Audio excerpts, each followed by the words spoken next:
Bismillahirrahmanirrahim. Assalamualaikum warahmatullahi wabarakatuh. Waalaikumsalam warahmatullahi wabarakatuh. Alhamdulillah. Puji syukur kehadirat Allah Subhanahu wa taala yang telah melimpahkan rahmat dan karunia kepada kita, sehingga pada siang hari ini kita bisa berkumpul di ruang kelas 4 dalam acara diseminasi rencana tindak lanjut beserta pengembangan keprofesian guru PJOK. Salawat serta salam senantiasa kita curahkan ke junjungan Nabi Agung Muhammad SAW. Semoga kita nanti termasuk hambanya yang umatnya yang diberikan syafaat di yaumul amin. Berikut akan kami bacakan acara pada siang hari ini. Yang pertama itu pembukaan, yang kedua sambutan tunggal, yang ketiga penyajian materi, yang keempat tanya jawab, dan yang terakhir adalah penutup. Marilah kita buka acara pada siang hari ini dengan membaca basmalah bersama-sama. Kami hantarkan Bismillahirrahmanirrahim. Selanjutnya acara yang kedua yaitu sambutan tunggal oleh Ibu Kepala Sekolah, yaitu Komiyati SDDD. Waktu kami berikan sepenuhnya. Monggo Ibu.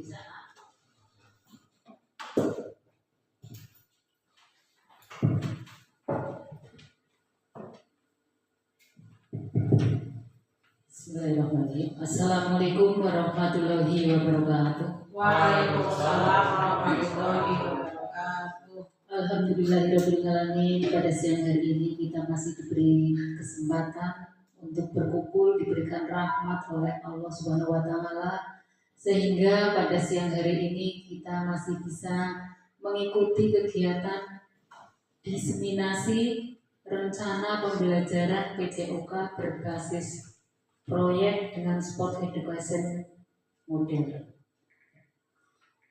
Salawat serta salam senantiasa kita sanjungkan kepada junjungan kita Nabi Muhammad SAW, yang senantiasa kita nantikan syafaatnya di yaumul akhir. Allahumma amin. Bapak Ibu yang saya hormati, yang tergabung dalam komunitas belajar SD 2 Badamita, yang pada siang hari ini sudah berkenan hadir, yang saya hormati Bapak Komite yang pada hari ini, pada siang hari ini diwakili oleh sekretarisnya Bapak Eko. Selamat siang Bapak Eko, terima kasih atas kehadirannya. Mohon maaf tadi undangannya mendadak. Yang saya hormati juga Pak Margo selaku peserta PKG PJOK. Selamat kepada Pak Margo yang pertama yang telah sukses menjadi peserta pada PKG PJOK. Pak, selamat. Semoga dengan lolosnya Pak Margo menjadi motivasi, ya, menjadi inspirasi buat teman-teman semua untuk mengikuti jejaknya. Semua mudah-mudahan bisa untuk meningkatkan karirnya, untuk peningkatan akademik maupun non-akademik. Kemudian untuk komunitas belajar yang ada di SD ini, semoga senantiasa untuk dapat berkolaborasi, sehingga nantinya dapat memperlancar, dapat meningkatkan dan memperlancar pembelajaran yang ada di SD Negeri 2 Badamita, sehingga nanti SD Negeri 2 Badamita semakin terkenal, semakin terdengar gaungnya di wilayah Kecamatan Rakit dan di wilayah Banjarnegara. Seperti itu, oke? Nah, kiranya cukup ini yang saya sampaikan. Semoga kegiatan pada siang hari ini berjalan lancar, kita mendapatkan manfaat, ya, baik untuk diri kita sendiri maupun untuk SD 2 Badamita pada umumnya. Saya akhiri, wabillahi taufiq wal hidayah. Wassalamualaikum warahmatullahi wabarakatuh. Waalaikumsalam warahmatullahi wabarakatuh.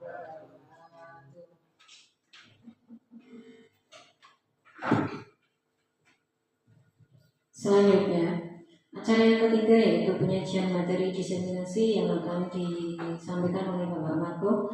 Pada Bapak Marco, waktu sepenuhnya kami serahkan. Mau Bapak.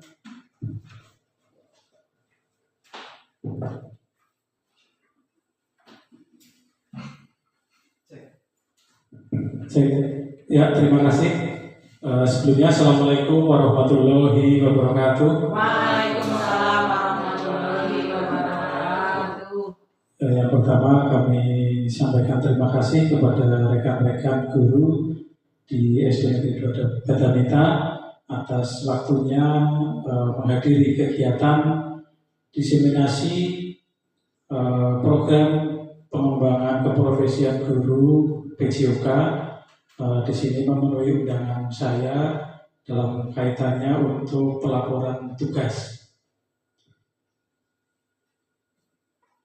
Selanjutnya, yang pertama, puji syukur kehadirat Allah Subhanahu wa Ta'ala yang telah memberikan rahmat kepada kita semua sehingga pada siang hari ini kita masih diberi kesehatan, kesempatan sehingga kita dapat berkumpul di SD di kelas ini dalam keadaan sehat.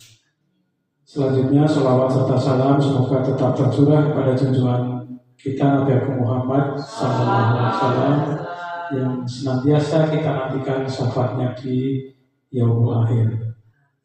Bapak Ibu yang kami hormati, izinkan kami di sini akan memaparkan materi diseminasi tentang rencana pembelajaran PJOK berbasis project dengan sport education model.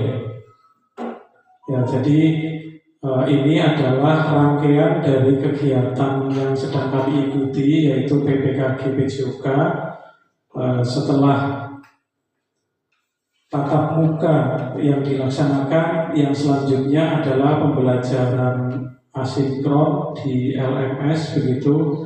Kemudian dari program-program atau materi-materi yang kami dapatkan ini sudah masuk di modul 3. Modul 3, kemudian ini adalah salah satu tugas yang harus kami selesaikan dalam kaitannya untuk pemenuhan dari kegiatan program PKG PJOK untuk tahun 2024. Materi yang akan kami sampaikan di sini adalah rencana pembelajaran PJOK berbasis proyek, atau kalau yang zaman dulu itu istilahnya PJBL, ngomong PJBL seperti itu. Jadi hampir sama, namun di sini pembelajaran berbasis proyek yang di sini kita atau kami menggunakan model SEM atau Sport Education Model. Kemudian materi yang kami angkat di sini adalah festival atau perlombaan permainan tradisional. Di sini kami mengangkat adalah permainan atau perlombaan gobag sodor. Selanjutnya, Bu. Latar belakang. Ya.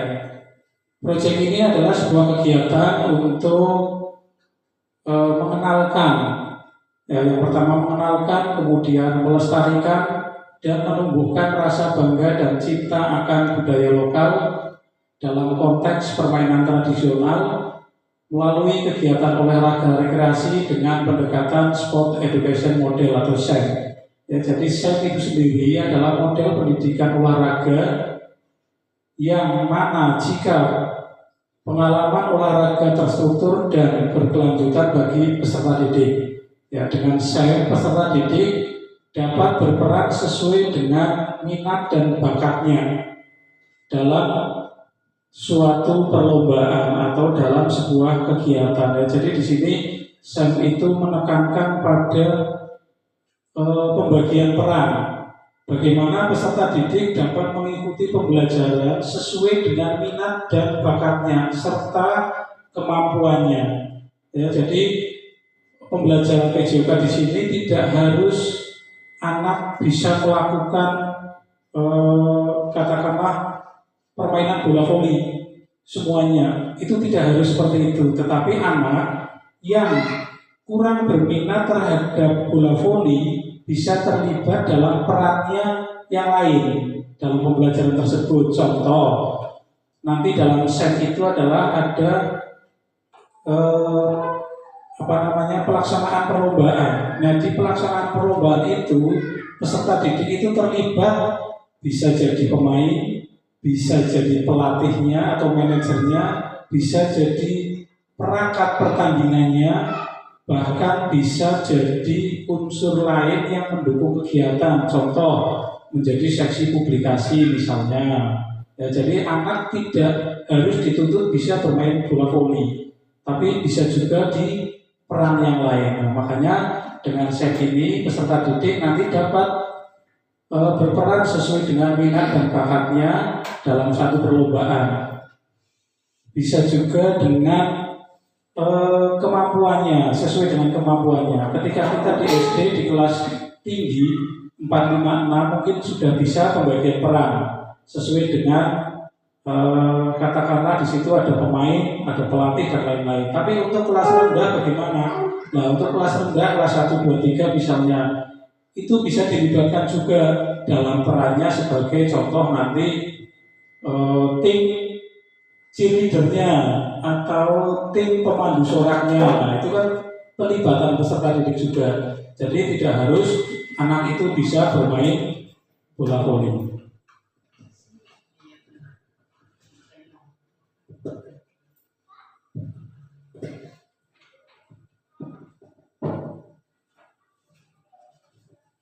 Cek.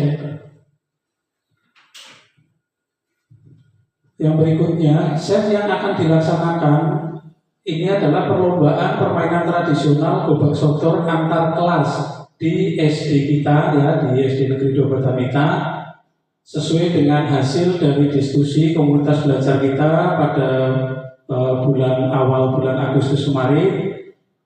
Dari hasil identifikasi aset yang ada di sekolah, semua dapat dimanfaatkan untuk kegiatan tersebut, seperti sarana dan prasarana dan peralatan yang dibutuhkan. Perlombaan gobak sodor dipilih karena dari banyaknya minat peserta didik dengan permainan tradisional tersebut dan juga dari hasil survei dengan perwakilan tiap-tiap kelas. Ya, jadi nanti permainan yang diangkat adalah permainan tradisional gobak sodor. Saya kira untuk gobak sodor kan semua sudah mengenal, sudah tahu. Namun kita akan kemas mulai dari perangkat pertandingan, perlombaan, kemudian peserta dan lain-lain itu adalah dari keterlibatan seluruh siswa. Selanjutnya, yang berikutnya adalah tujuan umum. Tujuan umum dari kegiatan ini atau proyek ini atau pembelajaran berbasis proyek ini adalah memberikan pengalaman belajar yang berkesan dan memberikan edukasi kepada peserta didik sebagai pemain dalam arti yang lengkap sesuai dengan minat dan bakatnya, serta membantu peserta didik berkembang kompetitif, berpengetahuan atau terliterasi dan antusias sebagai pelaku. Yang berikutnya, yang kedua adalah menumbuh kembangkan kecintaan terhadap aktivitas gerak dalam rangka meningkatkan kebugaran jasmani peserta didik. Jadi yang pertama, selain peserta didik dituntut keterlibatannya dalam sebuah kegiatan atau sebuah event kegiatan di sekolah, selain itu juga dalam rangka untuk aktif bergerak. Ya, kita ketahui bersama di era sekarang ini anak-anak kan cenderung HP atau handphone atau sibuk dengan gadget mereka, sementara usia mereka sebetulnya adalah usia pertumbuhan. Nah, di situ harusnya peserta didik kita atau anak-anak itu semakin banyak bergeraknya.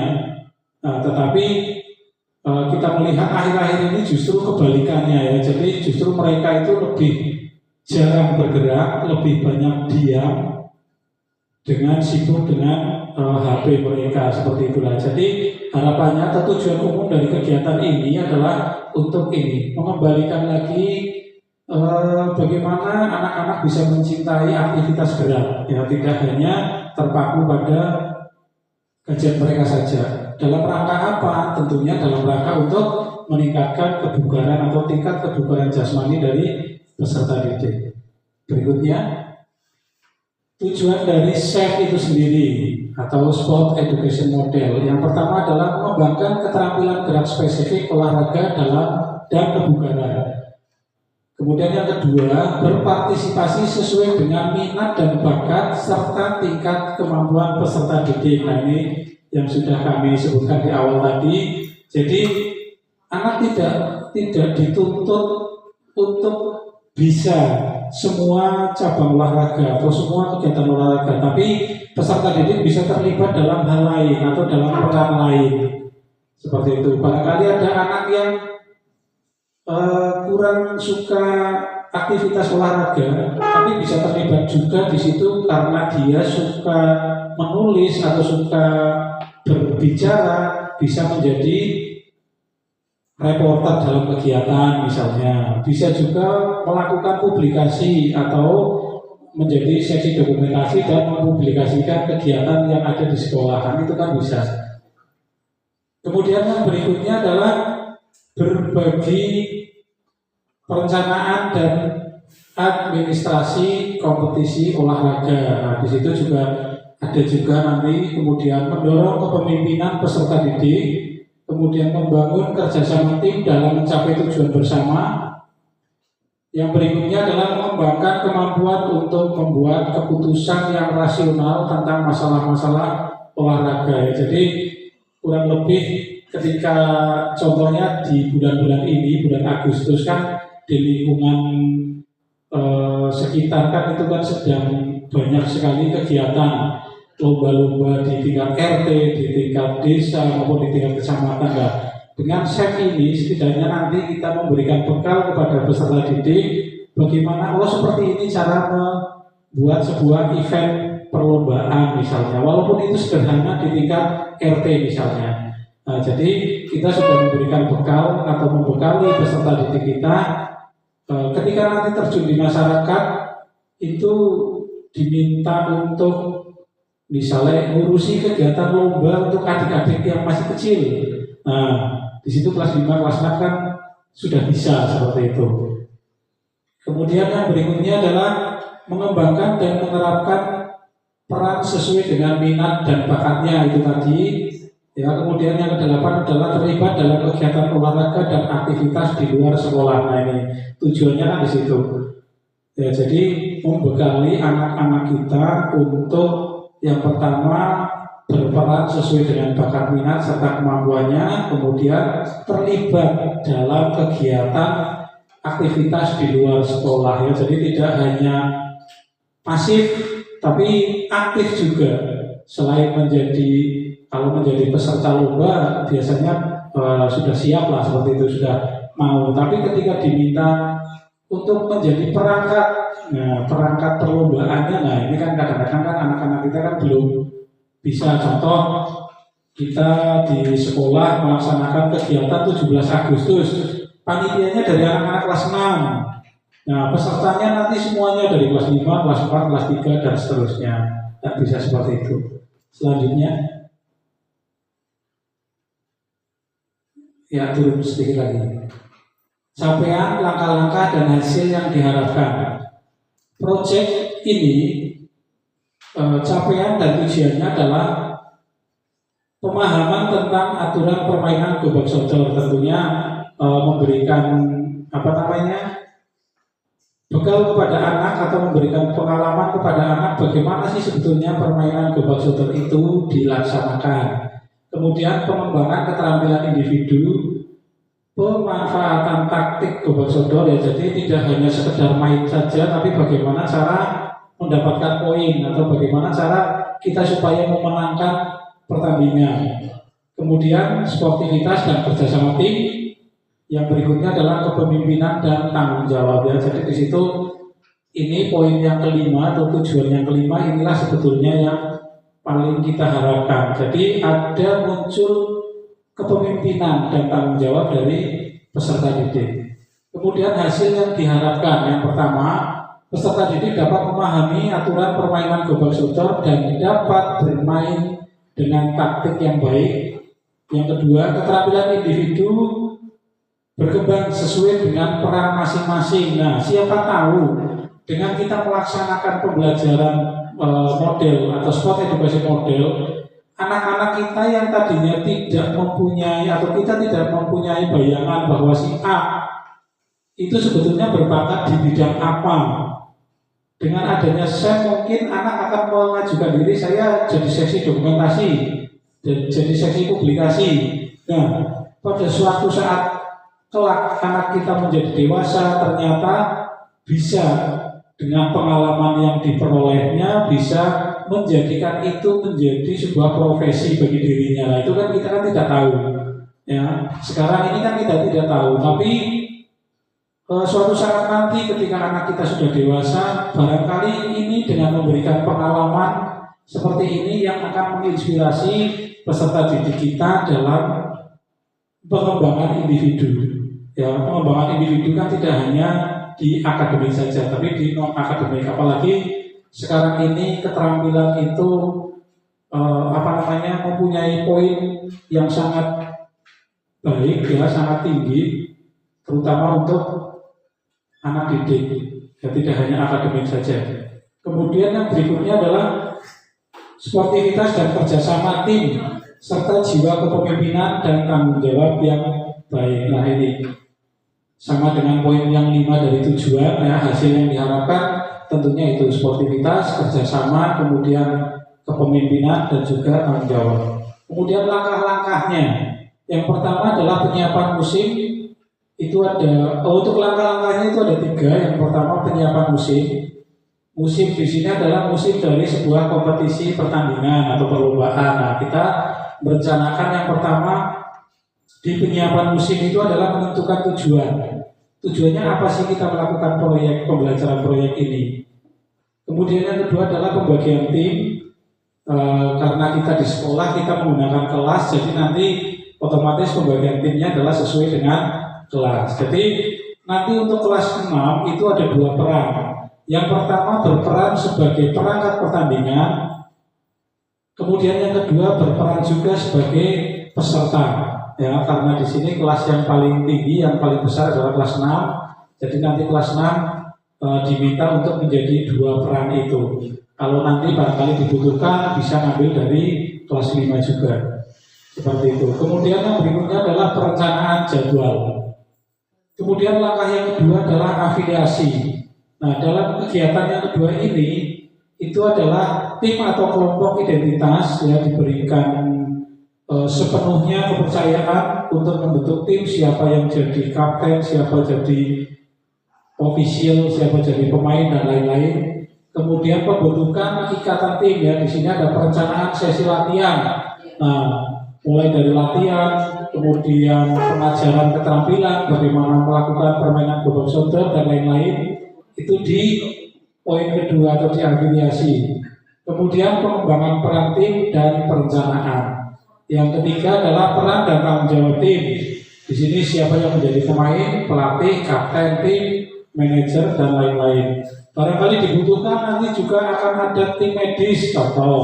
Bisa masing-masing kelas ada 2 atau 3 anak nanti yang menjadi tim medis, misalnya, kan bisa seperti itu.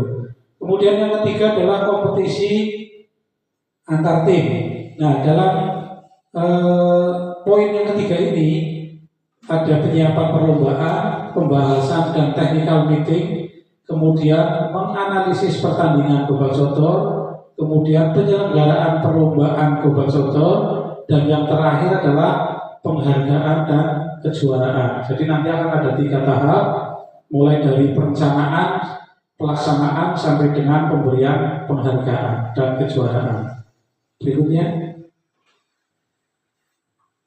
struktur program dan mitra dalam komunitas belajar sekolah. Program ini itu dilakukan dalam kegiatan kokurikuler. Ya, jadi programnya dilaksanakan dalam kegiatan kokurikuler. Kemudian pesertanya di sini adalah peserta didik yang terlibat seluruh siswa kelas 4 sampai dengan kelas 6. Tetapi nanti barangkali kelas 1 sampai kelas 3 ingin berpartisipasi juga diperbolehkan. Seperti itu, nih. Kemudian waktu pelaksanaan kegiatan itu adalah jeda semester. Ini di struktur program yang coba kami buat, tapi nanti bisa situasional. Barangkali nanti kita masih ada waktu di bulan Agustus, katakanlah minggu terakhir. Nah, ketika itu nanti akan dilaksanakan pada saat untuk mengisi kegiatan perlombaan di sekolah, untuk mengisi peringatan HUT RI, itu juga bisa. Kemudian ini juga bisa dibuat menjadi kegiatan P5. Nah, contoh P5 itu kan selama 1 tahun, selama 1 tahun. Perencanaannya itu di semester 1. Nah, semester 1 kita membuat perencanaan. Nanti masuk ke semester 2 mulai pelaksanaan hingga puncaknya di semester 2 sebelum asesmen akhir semester itu kita lakukan kita selenggarakan festivalnya atau kegiatan besarnya atau puncaknya. Itu juga bisa, tergantung nanti kesiapan dari komunitas belajar kita di SD 2 Badan kita seperti apa. Itu nanti kami akan mengikuti. Kalau memang ini nanti mau dimasukkan di kegiatan P5, alhamdulillah barangkali bisa seperti itu. Mohon nanti masukan dan saran dari rekan-rekan semuanya. Kemudian yang berikutnya adalah penanggung jawab kegiatan. Otomatis di sini ada kepala sekolah, kemudian fasilitator kegiatan ini adalah guru PJOK, kemudian untuk mitra dengan komunitas belajar sekolah di sini adalah berkolaborasi dengan komunitas belajar sekolah dan mitra kegiatan dengan wali kelas. Ya, jadi semua stakeholder yang ada di sekolah itu bisa terlibat. Dengan orang tua murid pun bisa, dengan komite bisa. Jadi nanti pelibatannya. Contoh misalnya nanti untuk kegiatan P5, nah, otomatis ini akan melibatkan semuanya. Tidak hanya wali kelas atau guru di kelas 4, 5, dan 6 saja. Yang berikutnya, nah, aset yang dimiliki sekolah. Oke, yang berikutnya dalam sebuah proyek atau pembelajaran proyek tentunya tidak mungkin terlepas dari aset. Nah, aset apa saja yang ada di sekolah kita yang bisa mendukung proyek tersebut atau kegiatan tersebut? Yang pertama di sini adalah ada aset manusia atau modal manusia. Ya, sekolahan memiliki kepala sekolah dan guru yang profesional sesuai dengan kualifikasi akademiknya sejumlah 9 orang. Kemudian peserta didik yang berjumlah tahun ajaran ini betul 100 berapa Ibu? Oh, 99 ya. Ya.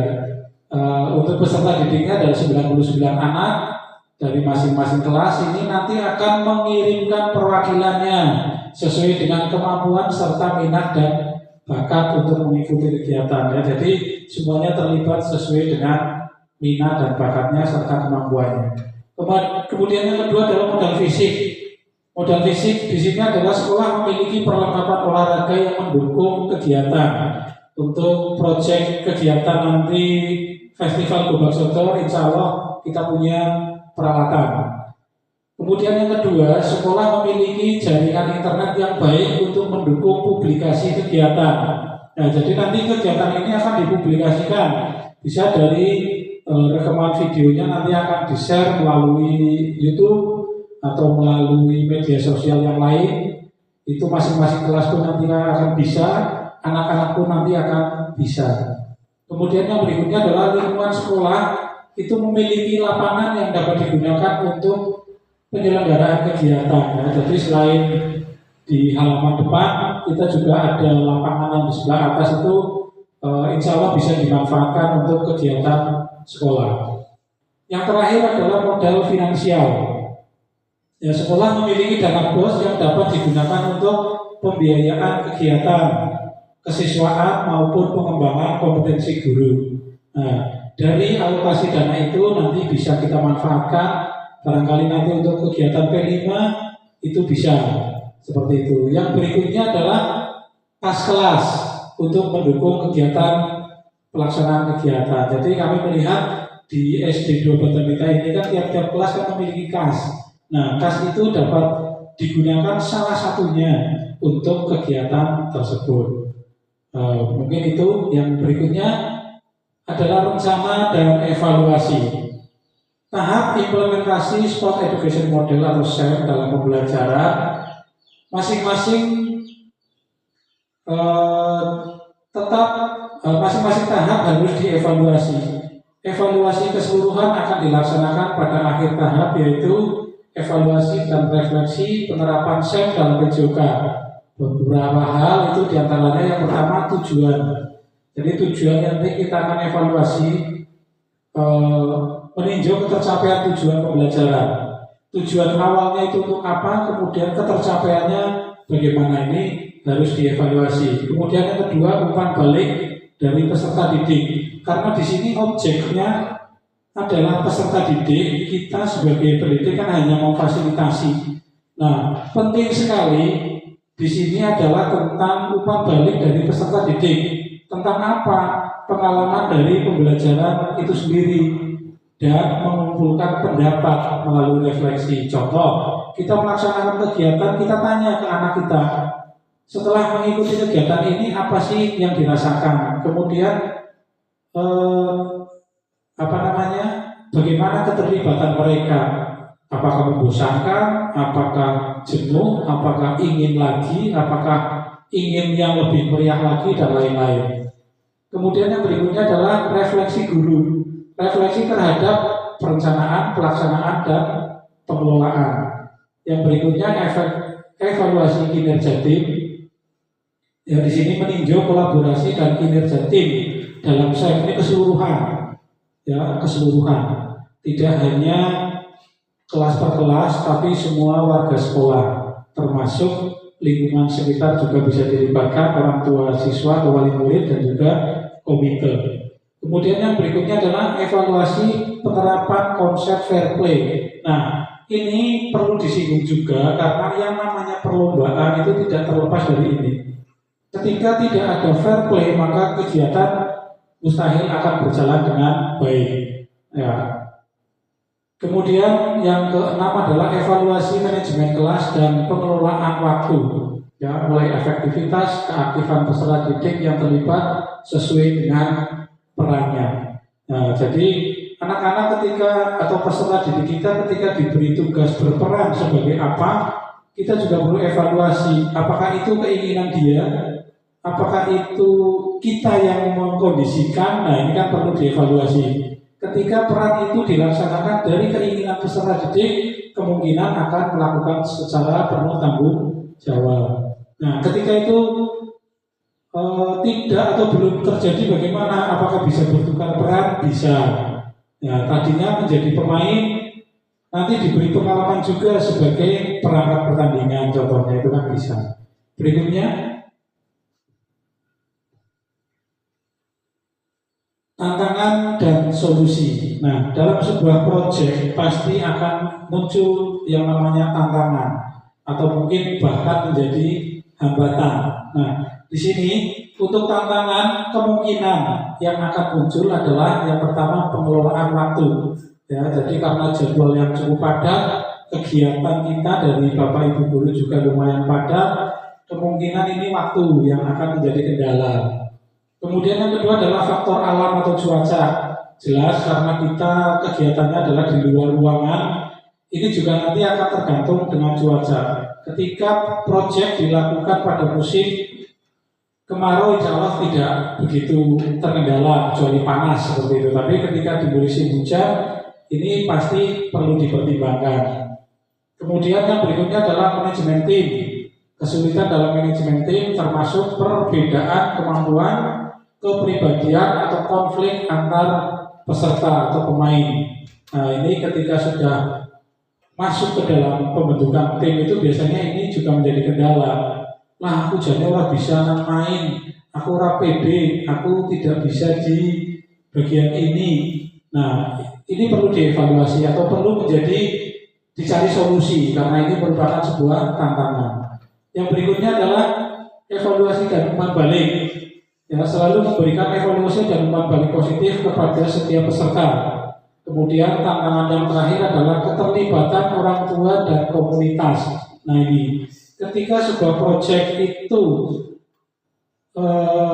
atau kegiatan atau program sekolah itu tidak dikomunikasikan dengan wali murid atau belum tersosialisasikan dengan baik kepada wali murid, ini tentunya akan menjadi sebuah tantangan untuk kita. Ya, bagaimana kita mensosialisasikan kegiatan sekolah apapun itu kepada wali murid atau kepada setidaknya kepada komite. Alhamdulillah di SD kita Ibu Kepala Sekolah dan teman-teman guru sih sudah selalu mensosialisasikan kegiatan atau apa saja yang akan menjadi agenda kegiatan di SD kita ini, dan alhamdulillah hasilnya dari wali murid dan juga komite itu sangat antusias dan mendukung seperti itu. Kemudian solusinya yang pertama adalah merancang penjadwalan yang efektif. Nah ini biasanya di awal itu kita sudah kira-kira bulan apa ini, kira-kira kapan nih waktunya. Contoh, kegiatan ini dilaksanakan untuk mengisi jeda semester. Nah itu kan salah satu perencanaan penjadwalan yang efektif. Walaupun nanti mungkin pada kenyataannya ketika jeda semester banyak kegiatan fintech, banyak kegiatan apa, itu nanti kita bisa sesuaikan lagi jadwalnya. Kemudian alternatif lokasi kegiatan, ya barangkali kegiatan mungkin kegiatan itu dilaksanakan di ruangan atau di gedung atau di indoor seperti itu barangkali. Kemudian yang berikutnya adalah menggunakan pendekatan positif dan memberikan motivasi melalui pengakuan dan juga pujian. Nah, ketika anak-anak kita beri motivasi, kita beri pengakuan. Misalnya anak itu melakukan kebaikan atau melakukan hal positif, kita apresiasi. Nah, itu otomatis akan membangkitkan motivasi anak. Kemudian yang berikutnya adalah komunikasi terbuka dan segera menangani konflik yang muncul. Nah, jadi begitu ada konflik atau ada permasalahan, kita akan lakukan komunikasi dan penanganan secara positif tentunya, secara terbuka. Kemudian yang berikutnya adalah memberikan umpan balik secara individu kepada setiap peserta. Ini misalnya ada peserta didik yang perlu atau butuh untuk dilakukan pendampingan secara individu. Ya, kadang kan anak kita kan ada yang nyun sewune mandan spesial. Nah, itu kita bisa memberikan motivasi dan penguatan secara pribadi. Ya, jangan di depan kelas, di depan teman-temannya, takutnya akan memberikan down atau anak tersebut akan merasa dihakimi. Ya, kita bisa panggil secara pribadi, contohnya seperti itu. Kemudian yang terakhir adalah melaksanakan komunikasi dengan orang tua untuk menjelaskan tujuan kegiatan atau program. Nah, ini yang sudah kami sampaikan tadi. Alhamdulillah sih di sini selalu berkomunikasi, selalu melibatkan komite dan juga orang tua wali murid. Berikutnya, lini masa dari kegiatan. Nah, lini masa dari kegiatan ini, proyek ini yang pertama penyiapan musim tadi ini tinggal sudah mengulang saja yang di atas. Yang menentukan tujuan, membagi tim, perencanaan jadwal, kemudian ada afiliasi itu tim atau kelompok, identitas, pembentukan ikatan tim, kemudian peran dan tanggung jawab. Yang ketiga, kompetisi antar tim atau puncak kegiatannya di sini mulai penyiapan perlombaan, pembahasan dan technical meeting, kemudian analisis pertandingan, kemudian penyelenggaraan pertandingan atau perlombaan, yang terakhir penghargaan dan kejuaraan. Nah, kemudian program ini dilaksanakan kapan? Ini karena sebagai acuan kita saja, perlombaan dilaksanakan untuk mengisi jeda semester 1 tahun pelajaran 2024-2025 itu harusnya. Ya, salah ketik. Jadi mudah-mudahan ini bisa dilaksanakan untuk mengisi, karena kita bulan Agustus sudah mau habis. Kalau memang memungkinkan bisa kita laksanakan. Tapi ketika dirasa kok ini persiapannya nanti terlalu mepet, takutnya perencanaannya kurang matang sehingga hasilnya kurang maksimal. Nah, kita bisa laksanakan di jeda semester. Nah, kita kan akhir semester 1 kan berdasarkan bulan Desember apa nih? Desember lah.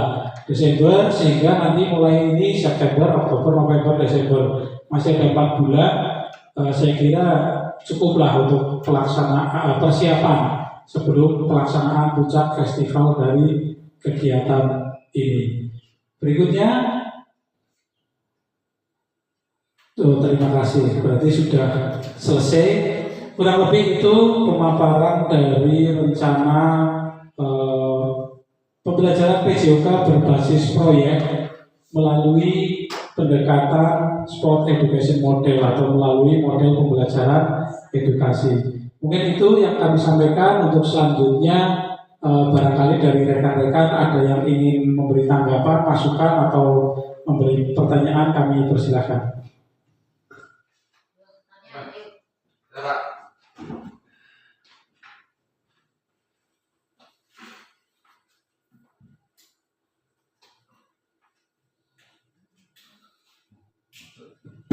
Cek, ya. Terima kasih. Boleh berdiri. Ya, saya Udin, rekan-rekan. Dari hasil pemaparan tadi oleh Pak Margo, banyak sekali yang saya serap. Namun ada beberapa pertanyaan. Banyak sekali pertanyaan saya tulis, tapi saya akan menggunakan 2 saja. Yang pertama adalah, apakah bentuk pembelajaran SEM atau Sport Education Model ini dapat diterapkan saat KBM? Itu yang pertama. Dan yang kedua, karena kami adalah guru kelas, apakah pembelajaran SEM dapat diterapkan pada mata pembelajaran lain? Itu saja 2 pertanyaan dari kami. Terima kasih. Ya, terima kasih atas pertanyaannya dari Pak Agus, ini guru kelas 5. Oke. Pertanyaannya, apakah SEM dapat dilaksanakan dalam KBM atau kegiatan belajar mengajar seperti itu ya? Sebetulnya pada dasarnya itu SEM itu bisa dilaksanakan di waktu kapanpun, termasuk di kegiatan belajar mengajar di kelas. Nah, namun karena pembelajaran SEM ini memerlukan waktu yang cukup panjang, ya, karena ini kan seperti kalau di perlombaan itu kan ada musim perlombaan seperti itu, jadi memang membutuhkan waktu lah, sehingga pembelajaran SEM ini ketika diterapkan dalam KBM itu tidak bisa hanya dalam 1 pertemuan saja, tapi bisa beberapa pertemuan. Contoh, di mata pelajaran saya itu ada permainan invasi. Salah satunya adalah yang paling umum itu kan sepak bola. Nah, sepak bola itu bisa dilaksanakan menggunakan model pembelajaran SEM ini dari awal semester 1 sampai akhir semester 1. Itu pembelajaran sepak bola tapi melakukan pertandingan, atau anak nanti membuat sebuah pertandingan sepak bola. Nah, jadi bisa dimasukkan dalam pembelajaran atau dalam KBM, namun nanti jumlah jam pembelajarannya yang ditambah seperti itu ya. Jadi pada dasarnya adalah bisa dilaksanakan. Kemudian yang berikutnya adalah apakah SEM dapat diterapkan di mata pelajaran lain. Nah, ini kebetulan model pembelajaran atau sport education model ini kan model pembelajaran di mata pelajaran PJOK seperti itu. Kalau misalnya diterapkan di mata lain, apakah mungkin? Apakah bisa? Kira-kira sepengetahuan saya sih belum pernah menemui seperti itu. Tapi barangkali memungkinkan itu kompetisi ini yang akan dimunculkan. Nah, kompetisi yang dimunculkan itu bisa apa saja selain aktivitas gerak, selain penyelenggaraan sebuah kompetisi olahraga atau cabang olahraga ya. Jadi kalau memang ada yang bisa dimungkinkan untuk dilaksanakan, dimodifikasi, mungkin bisa. Tapi selama ini atau sejauh ini kami memang belum pernah menemui yang seperti itu. Ya, jadi kalau basicnya kembali ke pembelajaran berbasis project atau proyek based learning PBL kalau yang zaman dulu. Nah, itu kan bisa di semua mata pelajaran. Nah, tetapi untuk model SET itu sendiri memang kami belum menemukan yang seperti itu. Kalau pembelajaran project di semua mata pelajaran bisa, ya itu bisa. Karena Pak Agus guru kelas, mungkin di kelas 5 nanti akan pembelajaran berbasis project tentang muatan ilmu pengetahuan alam misalnya, itu sangat mungkin, ya sangat bisa dilaksanakan. Mungkin itu jawaban dari kami. Yang berikutnya kami kembalikan ke pembawa acara.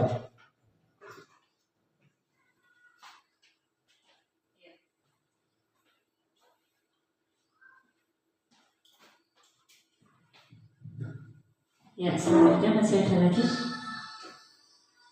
Oh, sudah, cukup. Ya, terima kasih. Demikian tadi diseminasi rencana tindak lanjut beserta pengembangan profesi guru PJOK sudah dilaksanakan dengan baik oleh Pak Margo, dan tadi juga sudah ada sesi tanya jawab dengan Pak Agus Sabtawaluyo selaku guru kelas 5. Selanjutnya berikutnya sebelum kita tutup ada pembacaan dari notulis tentang isi diseminasi hari ini. Monggo.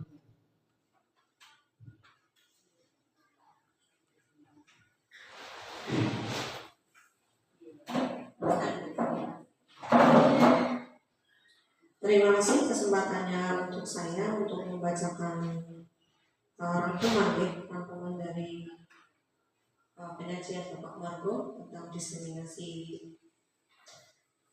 PKBB olahraga. Hari ini dilaksanakan diseminasi Rabu tanggal 21 Agustus 2024 yang dibuka mulai pukul 13.24 waktu Indonesia Barat.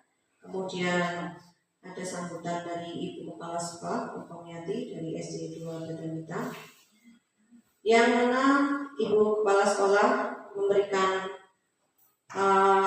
wejangan atau semangat untuk menyemangati Pak Margo supaya memberikan yang terbaik serta memberikan motivasi kepada teman-teman yang lain agar bisa dapat memberikan kemajuan yang positif kepada teman-temannya. Kemudian di sini tentang penyajian materi sudah sangat gamblang nih dari teman-teman semua, terus Ibu KS juga insya Allah bisa memahami apa yang dipaparkan oleh Pak Margo tentang diseminasi ini, yaitu tentang permainan gobak sodor yang bisa dimainkan pada saat jeda semester. Begitu. Gobak sodor itu permainan tradisional yang bisa dimainkan oleh banyak peserta, banyak peserta. Kemudian bisa dimainkan juga oleh orang dewasa mungkin, tapi karena di sini tempatnya di sekolah jadi anak-anak atau peserta didik di SD 2 Badamita seperti itu. Kemudian setelah penyajian materi yang cukup banyak, sedikit saja ya tanggapan dan atau pertanyaan yang dilontarkan oleh Pak Agus, yaitu tentang apakah bentuk pembelajaran SEM ini dapat dilaksanakan atau diterapkan di KBM seperti itu. Jawabannya dari Pak Margo itu bisa dilaksanakan dalam beberapa kali pertemuan. Jadi bisa dimodifikasi atau ditambah jam pelajarannya. Kemudian untuk pertanyaan kedua, yaitu apakah pembelajaran SEM dapat diterapkan di mata pelajaran lain? Jawabannya bisa dimodifikasi dengan mata pelajaran lain, tetapi kami belum pernah menemui seperti itu jawabannya. Mungkin itu saja. Terima kasih waktunya. Saya kembalikan ke penata acara. Demikian tadi yang kita lalui bersama. Alhamdulillah koordinasi sudah berjalan dengan lancar dan hasil Allah membawa paket bagi yang baik bagi kita semuanya. Sebelum ditutup, saya selaku moderator atau pembawa acara apabila ada kesalahan atau kehilapan, mohon maaf yang sebesar-besarnya. Marilah kita tutup acara pada siang hari ini dengan membaca hamdalah bersama-sama. Saya akhiri, billahi taufiq wal hidayah. Wassalamualaikum warahmatullahi wabarakatuh. Waalaikumsalam